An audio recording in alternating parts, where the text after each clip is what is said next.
Aujourd'hui, je vais vous parler de mes principales sources d'inspiration. Vaste sujet, parce que tout écrivain vous dira que ces sources d'inspiration, elles sont multiples et sans cesse renouvelées. Ça peut être par exemple leur entourage immédiat, des conversations qu'ils entendent, les actualités retransmises par le média ou leur lecture. Mais en ce qui me concerne, je pense qu'il existe un socle profond qui remonte à l'enfance et qui façonne notre personnalité et notre univers imaginaire. Mon enfance à moi, elle s'est passée à Ligny, une petite ville de la Meuse, entourée de collines boisées, où j'allais souvent jouer avec ma sœur et mes camarades, et où on trouve encore de nombreux vestiges d'un passé médiéval. En particulier la tour Valéran, que j'ai visitée à plusieurs reprises, des remparts et des souterrains que je rêvais d'explorer pendant mon enfance. Par la suite, j'ai découvert d'autres riches vestiges du passé à Bar-le-Duc, ma commune d'adoption. Et puis, il y a eu les lectures, les toutes premières lectures, les contes de fées, qui ont déterminé ma fascination pour les châteaux, les vieux manoirs, les belles demeures qui ont un passé. Mais avant même de m'être plongée dans la bibliothèque verte, que tout enfant de ma génération a lu abondamment, j'avais découvert les aventures de Sherlock Holmes par l'intermédiaire de l'Est républicain que mes parents achetaient tous les jours et qui, pendant un moment, ont diffusé quelques passages des romans de Sir Arthur Conan Doyle, pardon pour la prononciation. En particulier, j'ai beaucoup aimé le ruban moucheté, et ça a certainement été à l'origine de ma passion pour les romans policiers, en particulier les Sherlock Holmes. Mais par la suite, j'ai beaucoup lu, bon, bien sûr les Clubs des 5, mais aussi les albums de Tintin qui m'ont vraiment passionnée. Et puis, vers 13-14 ans, j'ai emprunté un jour un livre à la bibliothèque municipale, c'était Les Hauts d'Hurlevent. Alors là, c'était une découverte absolue. J'ai trouvé mon univers romanesque. J'ai passé toute une nuit sur ce roman, j'ai commencé à lire le soir, j'ai pas pu m'arrêter. Au matin, j'étais exténuée, mais j'étais encore collégienne, j'étais obligée d'aller en cours, et inutile de dire que je n'ai pas été très attentive ce jour-là. Au lycée, à partir de la seconde, j'ai étudié la littérature dans les Lagarde de Michard, une collection très bien faite, avec des passages particulièrement bien choisis d'auteurs, et en particulier le 19e siècle, avec des illustrations qui étaient en parfaite adéquation avec tous les textes. Et j'avais une prédilection marquée pour, bien sûr, la période romantique, le 19e siècle, avec en particulier ces poètes maudits, Baudelaire, Rimbaud, Verlaine, Nerval, et tant d'autres auteurs que j'ai aimé lire. Alors, je me suis aperçue que dans chacun de mes romans, il y avait ainsi d'abord une source d'inspiration visuelle, qui pouvait être des lieux, ou parfois un tableau, et la puissance d'évocation de ces lieux éveillait en moi l'écho d'une correspondance avec une œuvre d'art, en général littéraire. Ainsi, dans mes deux premiers romans, j'ai trouvé une sorte d'exutoire à toutes les tendances que j'avais aimées dans mon enfance et par la suite dans mon adolescence. Le tout premier livre que j'ai écrit, c'est en réalité La caverne des flibustiers, bien que ce soit le deuxième que j'ai publié. Et alors, je m'en suis donné à cœur joie avec toutes mes références, déjà le Club des 5 et puis les Tintins, en particulier mon préféré, Le Temple du Soleil, et les 7 boules de cristal, où on voit apparaître, entre autres, la momie de Raskar Kapak, que dans un de ses cauchemars, Tintin voit s'animer avec terreur. Et j'ai situé donc le décor de mon histoire dans les Pyrénées-Orientales, parce que c'est un pays que je connais très bien, et j'adore en particulier la Côte Vermeille, avec ses aspects un petit peu sauvages. J'ai, dans ce décor, situé les aventures de 4 collégiens qui sont en colonie de vacances, dans un vieux manoir, comme on en voit un peu partout en France, au pied des ruines d'un vieux château qui est réputé hanté. Ainsi, ils entendent parler de la légende d'un vieux pirate qui aurait caché un trésor dans une mystérieuse grotte marine. Et par hasard, un peu plus tard, ils découvrent par hasard des souterrains qu'ils vont explorer de nuit et en grand secret. Et alors, c'est les débuts d'aventures désopilantes. Alors, je me suis amusée à accumuler tous les éléments, tous les ingrédients que j'avais aimés dans les romans de mon enfance, dans les Tintin et le Club des 5 entre autres. Alors donc des histoires de pirates, de châteaux hantés, des souterrains bien sûr, mais aussi des passages secrets où l'on découvre, il y a des rats, il y a des momies, des squelettes, un crâne, des oubliettes, un cachot au mur verdi par l'humidité, enfin tous les éléments que moi-même j'avais aimé trouver dans les ouvrages que j'avais lus.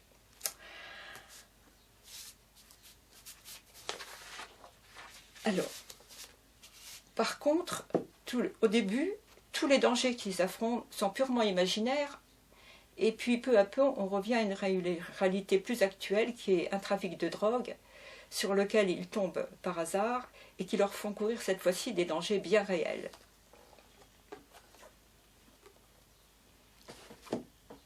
Dans mon second roman, Piège, j'ai donné libre cours à toute mon imagination romanesque qui était née donc en lisant Léo de Hurlevent.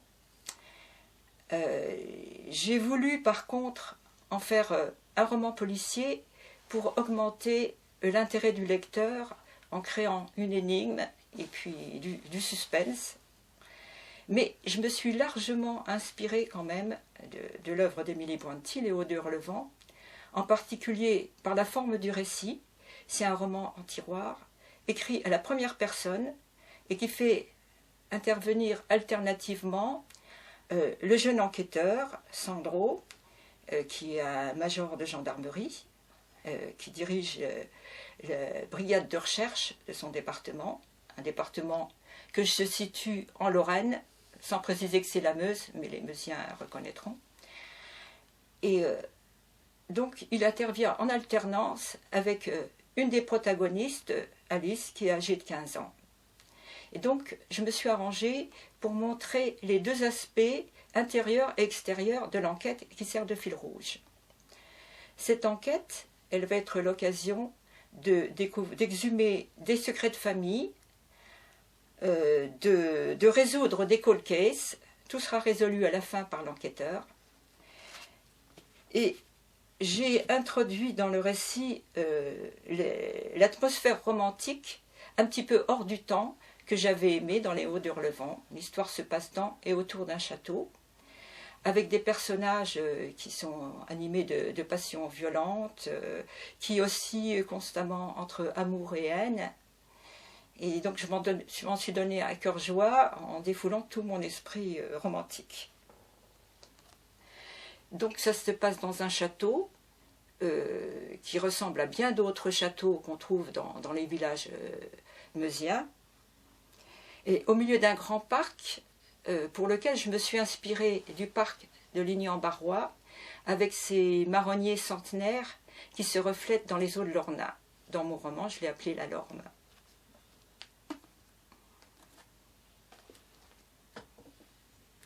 Pour les deux romans suivants, L'énigme du fond d'enfer et Il est trop tard, j'ai souhaité être un peu plus réaliste et je me suis pas mal documentée, j'ai interrogé et j'ai fait relire mes romans par des commissaires de police.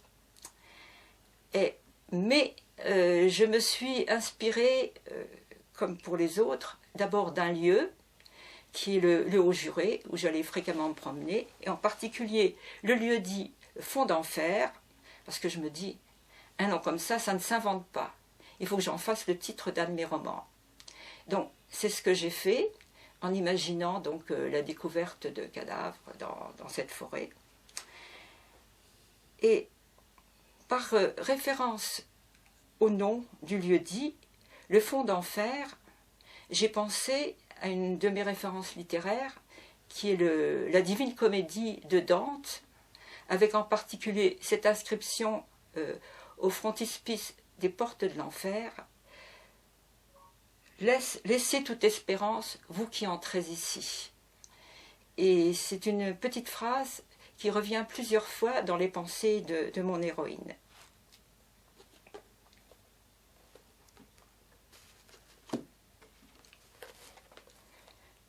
Dans mon second policier moderne, Il est trop tard,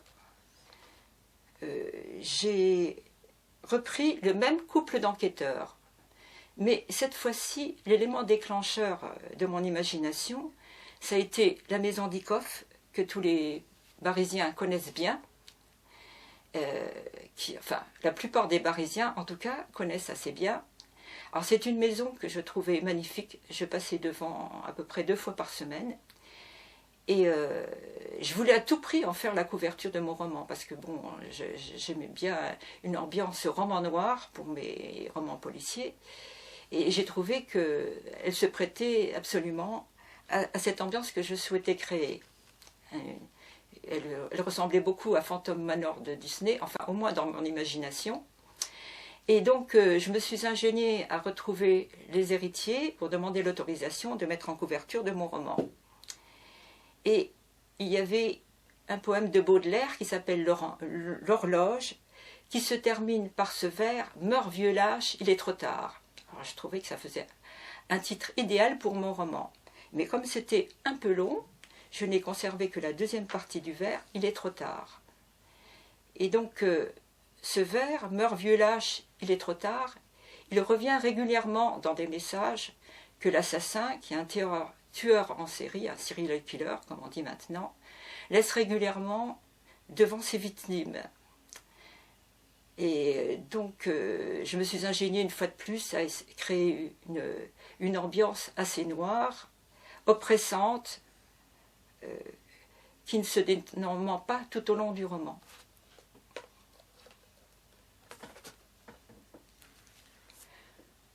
Pour le suivant, Le Secret, j'ai renoncé à écrire un roman policier. J'avais plutôt envie de parler d'un fait de société qui est intemporel, qui est le harcèlement. Donc, pour cela, j'ai imaginé les aventures d'une adolescente, et cette fois-ci, l'élément visuel, ça a été en réalité un vitrail qui se trouvait dans la maison où j'ai passé mes 6 premières années et qui m'a fortement marqué. Bon, je trouvais que ce vitrail, il représentait assez symboliquement la situation de mon héroïne qui se retrouve la proie d'un rapace, on peut dire ça, en tout cas d'un prédateur impitoyable. Alors ce vitrail, il représentait un aigle en plein vol, les ailes déployées, qui tenait entre ses serres un agneau apeuré. Et alors, je n'ai pas pu photographier ce vitrail parce que, bon, il ne m'a pas été possible de retourner dans cette maison et je ne sais même pas s'il existe encore. Mais j'ai encore, dans mon imagination, présente l'expression cruelle de l'aigle, ses yeux qui semblaient injectés de sang, et l'expression apeurée de l'agneau. Et donc, l'héroïne, quand elle voit ce vitrail, en ressent une espèce d'angoisse, comme une prémonition, et j'y reviens au cours du roman pour dire combien il était symbolique de sa situation. Alors, la seule référence littéraire dans ce livre, en réalité, c'est l'étude de l'étranger par l'héroïne au moment où elle est encore lycéenne, et ses réflexions sur ce roman, qui la laissent assez perplexe, parce qu'elle sait que Albert Camus était un écrivain sensible, et elle s'interroge devant le caractère du héros, l'étranger, hein, le narrateur, qui semble souffrir d'une sorte d'infirmité affective. Alors, mais c'est une allusion qui est très brève. Et par la suite, je me suis plutôt inspirée d'un film de Hitchcock, Soupçon, dans lequel l'héroïne doute sans cesse des intentions de son mari, un personnage assez ambigu, et de la même façon, mon héroïne, elle s'interroge sur son entourage, qu'elle soupçonne de la manipuler.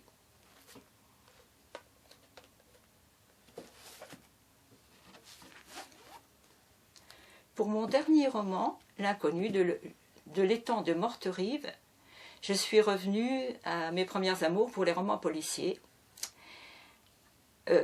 L'élément déclencheur, ça a été en réalité un tableau de Corot qui se trouvait dans la gare des Michards du XIXe siècle et que j'ai découvert dans ce livre scolaire, et c'est, je crois, un de mes tableaux préférés. Donc j'ai eu envie d'écrire un roman qui se passe à l'origine autour d'un étang. Et donc pour le titre du livre, je me suis inspirée de ce tableau de Corot, Souvenir de Mortefontaine, et Mortefontaine, Morterive, donc j'en ai fait l'étang de Morterive.